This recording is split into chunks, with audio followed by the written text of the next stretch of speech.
Bakit nga ba aligaga ang mga Team NPA na tanggalin si VP?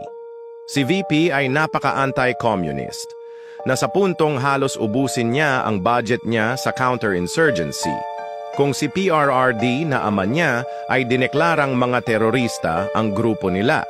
Si VP mas malala pa kung mauupo itong presidente sa 2028 dahil baka pati mga legal fronts nila ideklara na ring mga terorista. Sa magtatanong bakit pati ang admin at mga dilawan nakisali? Well, pareho kasi silang iisa ang adhikain. Pareho kasi silang nangangarap makablik sa pwesto. Pero ang mas nakakatakot ay mga makakaliwa. Dahil ang purpose ng mga yon ay gawing komunista ang bansa.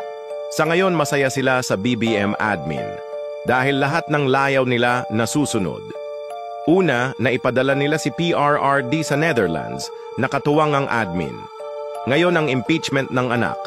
Kaya kung hindi sila magtatagumpay ngayon, lahat ng grupong yan na nagsama-sama, babalikan lahat ni Vice President yan. Gaganti yan at hindi yan maawa.